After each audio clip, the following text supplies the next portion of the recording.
Então vamos lá, pessoal. Boa tarde a todos, sejam todos bem-vindos. Hoje é domingo 16 de outubro, dia de debate presidencial na Band, que será transmitido às 20 horas, horário de Brasília. E assim, tem a previsão de que esse debate irá durar apenas 1 hora. Se houver um show de direitos de respostas, toda hora chamar o VAR, vai acabar lá para 11, meia-noite, né? E eu espero que acabe mesmo, né, no horário previsto, porque eu ainda tenho que assistir House of Dragons. E vai ficar um dileminha, né? O que eu vou assistir? Episódio 9 de House of Dragons ou o debate presidencial? Eu juro pra vocês, se a coisa, né, ficar conflitante, eu vou ficar, como diz o outro, né, na sinuca de bico. Porque são duas coisas que eu quero muito assistir. Eu sei que depois eu posso assistir ambos, né, sem ser ao vivo, sem ser ali na transmissão oficial, né? Mas aí pega o House of Dragons, vai estar cheio de spoiler nas redes sociais, aí você fica assim, pô, eu não vou poder nem abrir uma rede social para dar uma zicada nos Bolsonete, que eu vou pegar o spoiler de House of Dragons. Da mesma forma o debate, né, que aí toda aquela emoção ali do momento ali, né, vai ser contida pelo fato de eu não estar assistindo ao vivo, né? Pode ter muitas manifestações, tanto de um lado quanto de outro, sei lá, panelaço na hora que o Lula estiver falando. Eu só não duvido, né? Porque é igual eu falei, depois lá de Aparecida, né, depois dos ocorridos lá em Aparecida, só vai piorar. Eu não consigo ver com bons olhos, sabe, o ressurgimento de um espírito republicano, minimamente republicano por parte da campanha do Bolsonaro. Isso não existe, isso nunca existiu. Eles acreditam mesmo que a democracia tem que ser você solapar a esquerda, porque esse povo todo acha. Todos eles são formados pelo Olavo de Carvalho, né? Tipo, principalmente os palpiteiros. Os palpiteiros de internet, todos eles são formados pelo Olavo, e a galera do WhatsApp por tradutores do Olavo para o senso comum, né? Porque tem muita gente que ainda não consegue compreender o que aquele velho falava. Então, tinha os tradutores, que eram geralmente aqueles áudios que chegavam, né, no WhatsApp do tiozão do WhatsApp, um que eu até reagi aqui outro dia, aqueles áudios onde fala assim, almirante fulano de tal, da aeronáutica, não sei o quê, tem um recado para os nossos patriotas. Aí começa lá. Boa tarde a todos, amigos, patriotas. Sou almirante fulano de tal, não sei o quê. É só um áudio, cara. É um áudio e um textinho ali. Mas o tiozão do Zap, ele acredita que ele lê como se fosse verdade evangélica. Assim, eu tô pensando até, dependendo do horário que abrir uma live, né, e tal. Mas vamos deixar isso pra hora lá. A gente não sabe se a coisa vai ter ali, né? A gente pode esperar de tudo ali, até ali naquele debate mesmo. Não precisa nem ser as manifestações depois, durante, não. Ali no próprio confronto dos dois, o próprio Bolsonaro e o Lula, principalmente o Bolsonaro, ele é um cara da negação da política, é o cara que tá eivado ali do ódio. Ele acha assim um absurdo. É um absurdo a esquerda voltar ao poder, né? Eu não sei, ele deve pensar o quê? Ele deve pensar que depois que ele fez a pandemia, as pessoas não ficaram assustadas, perplexas? Falando assim, não, tudo bem, o Lula não é lá um pedacinho do céu, mas, pelo amor de Deus, né, gente? É esse doido aí. É esse doido que ficou fazendo curandeirismo, né, obscurantismo na pandemia. Todos os chefes de Estado do mundo, inclusive das ditaduras islâmicas. Tudo bem, são ditadores, ok, mas até eles se submeteram a uma autoridade científica na pandemia, mas o Bolsonaro não. Então ele pensa assim, caraca, velho, como que pode, né, a possibilidade, né, porque já teve a vitória em primeiro turno, do Lula voltar ao poder, da esquerda voltar ao poder. Ele acha isso um absurdo, mesmo depois de tudo. A gente sabe que qualquer pessoa normal, até antipetistas históricos, já estão fechando com o Lula. A gente está vendo aí. É uma movimentação completamente atípica. E eu fico mais embasbacado que para essa galera aí, esse tipo de movimentação emblemática não passa nenhuma mensagem. Assim, eles veem o acontecimento e falam assim, ah, comunista, não sei o que. Por exemplo, o João Amoedo declarando o voto no Lula, né, um dos fundadores do Novo. Indo na contramão daquele jargão marxista que diz que a direita, quando se vê acuada pela esquerda que se organiza democraticamente, eles recorrem ao fascismo. Né? Então existem alguns liberais que também já enxergaram isso. E tô fechado com o Lula. Né? Enfim.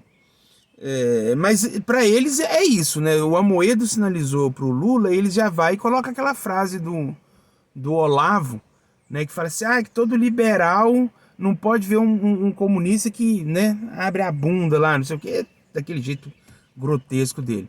E todos os outros? Tá todos os outros fechados com o Bolsonaro. Então você vê que o Olavo, o prognóstico do Olavo é fake, se a gente for falar em proporção, né? Ao passo que o prognóstico dos marxistas é real, porque a maioria dos liberais estão aí fechando com o Bolsonaro, fechando com o fascista. É só uma questão de você analisar a coisa com honestidade e você buscar na realidade. Você chega a essa conclusão. O resto é tudo mal comunado. Bicho, até o Zema, cara. O Zema, sinceramente. O Zema acabou pra mim, tá? Tinha ali uma espera. Tudo bem, ele tem os valores que eu considero correto, né? Mas isso é o começo do processo, né? Aqueles valores ali da austeridade, dele abdicar dos privilégios, isso aí sabe, é aquilo que vai permitir com que você seja um político com a mais mínima legitimidade. Agora, se você tem isso aí, mas caga depois, apoiando o Bolsonaro, um cara que ganhou no primeiro turno sem precisar de apoiar no Bolsonaro, vai dar essa cagada, imaginando que o Lula será um Lula com um ressentimento ideológico, toda essa indústria, essa usina de propaganda, né? Mas enfim, deixemos o debate de lado e agora eu quero comentar com vocês aqui um fato que aconteceu comigo ontem, né? Porque é o seguinte, assim que eu desembarquei no bolsonarismo, algumas pessoas também desembarcaram, né? Inclusive umas até primeiro que eu, né?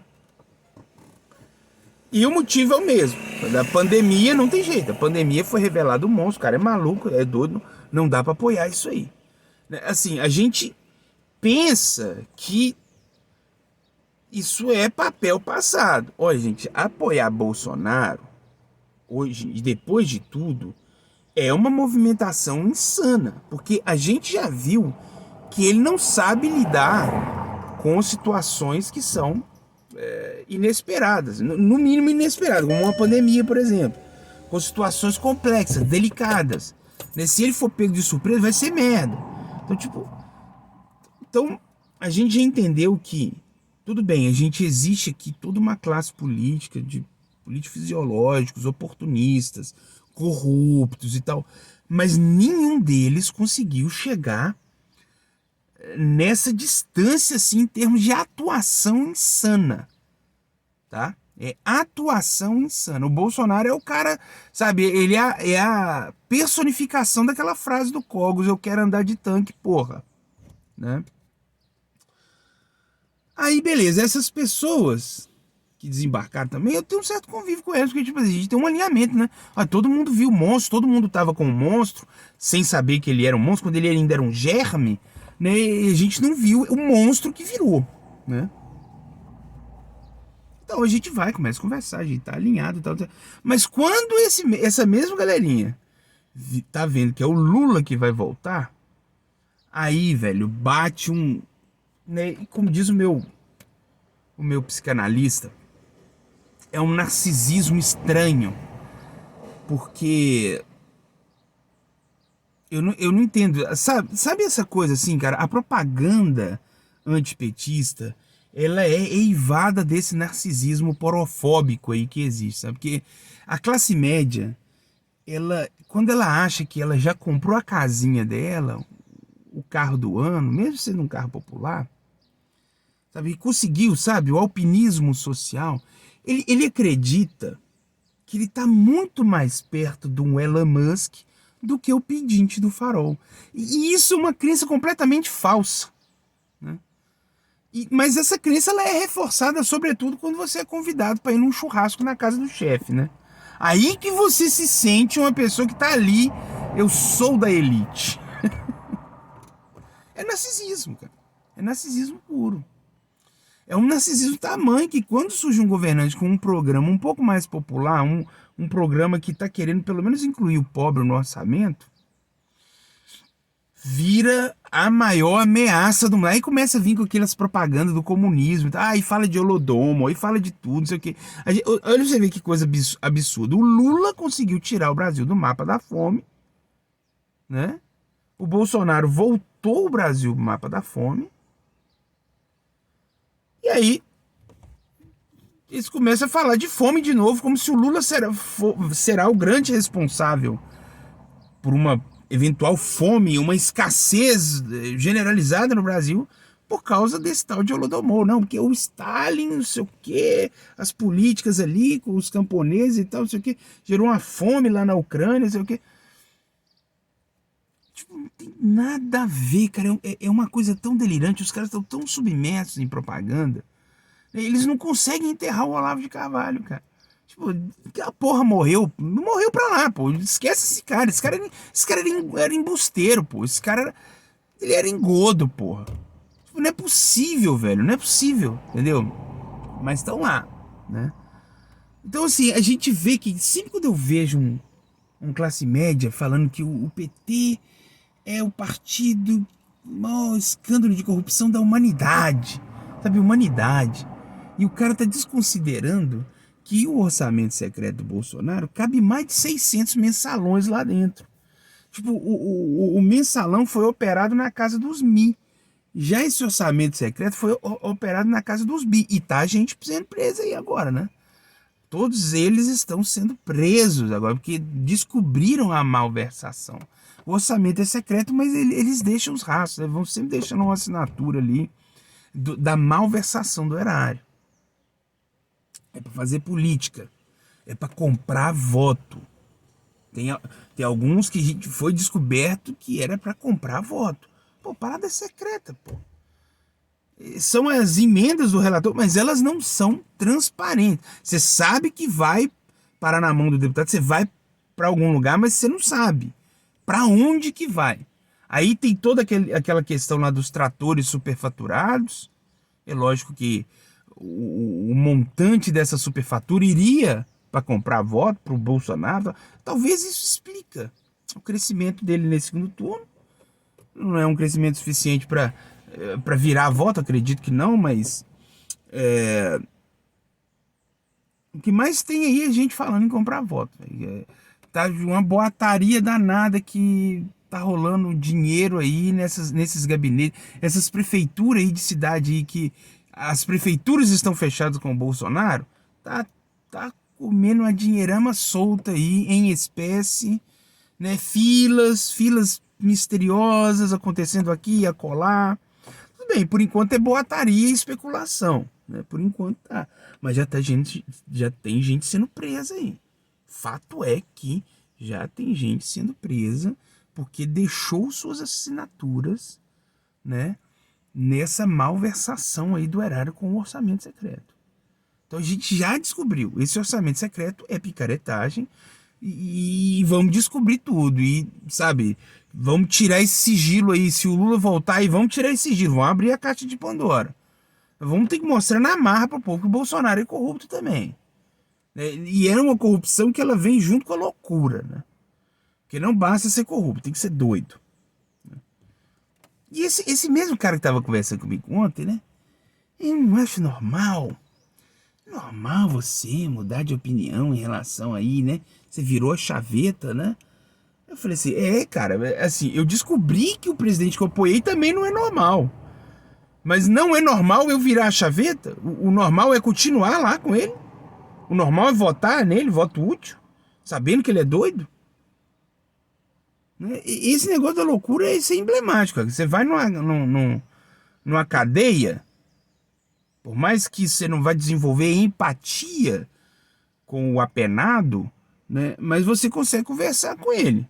Você consegue ter trocas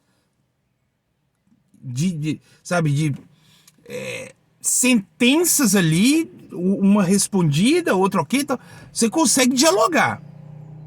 Agora, tenta fazer isso se você for num serção da vida aí. Você não consegue isso. Não tem como dialogar com gente que acha que cloroquina é a salvação para Covid. Não tem como você conversar. Isso para mim é o encerramento do debate total. Não tem como você conversar com a pessoa que ela estabelece a lógica. O meu candidato vai vencer as eleições. Beleza? Beleza. O seu candidato vai vencer? Ok. Mas se ele perder, foi fraude. Inclusive, se ele ganhar, foi fraude também. Se ele ganhar, foi fraude, brother. É a loucura em todos os lados. A loucura enquanto método, meu filho. Isso não chega nem aos pés de 1000 mensalões, 1000 petrolões. A gente tá vendo aí o lance aí da poliomielite voltando pro Brasil por causa de propaganda conspiratória. Mas aí vem o antipetista delirante, todo trabalhado ali no olavismo. Ai, meu Deus, é o PT. Ai, vai fechar a igreja. Vai ter trans no banheiro. Minha filha vai encontrar um mocorongo lá com o pau pra fora. Não tem jeito, velho, não tem jeito. E fica aí o desafio, cara. Fica aí o desafio. Olha, Lula aí, galera aí do Lula aí, vocês vão ter que dar um jeito nisso aí, bicho. Isso não pode avançar, velho. Isso não pode avançar. A gente vai ter que ter um comitê de estudos éticos pós-bolsonarismo pra gente redefinir o que pode e o que não pode na política, o que tem da margem. Isso tudo aí, sei lá, façam isso cientes que vocês estão estudando os pilares de um princípio moral aqui para a política brasileira. Isso não tem nada a ver com isso. Deixa Monark, Rafinha Bass, Verdivaldo, antipetistas, né, e Bolsonaro. Deixa essa galera chorar pra lá falando que é censura, sei o quê. Etc. Não, cara. Não fica com medo dessa gente, não. Vamos trabalhar pra gente estabelecer o que pode e o que não pode na política. Porque a única coisa que a gente sabe que não pode é deixar a loucura avançar. A loucura não pode ser permitida na política. A política tem que ser lugar de gente sã. Acho que em qualquer lugar sério do mundo, o Bolsonaro, se ele tivesse fazendo aquela propaganda da cloroquina da forma como ele fez e tendo as consequências que teve, acho que em qualquer país sério ele já seria deposto. Qualquer país sério. O Brasil, o Xandão tá tentando colocar o Brasil nos eixos em relação a combater essas sandices. Pelo menos nisso, né? Tem muita coisa reclamada do Xandão, tem muita coisa ali que o judiciário, sabe? Por causa do ativismo judicial. Isso aí é outra coisa que pode ser discutida também. Mas, por enquanto, eu tô vendo que a única pessoa que tá com esse empenho aí é o tal do Xandão mesmo, né? O escroque bolsonarista não pode avançar. Pelo menos isso. Vamos combater o escroque bolsonarista. Que é uma mentira organizada, sistematizada e repetida. A propaganda em camadas, né? Tem vários aspectos. Mas tem que combater. Então é isso, aguardo vocês no debate. Possivelmente irei abrir uma live. Ficamos por aqui, até o próximo vídeo.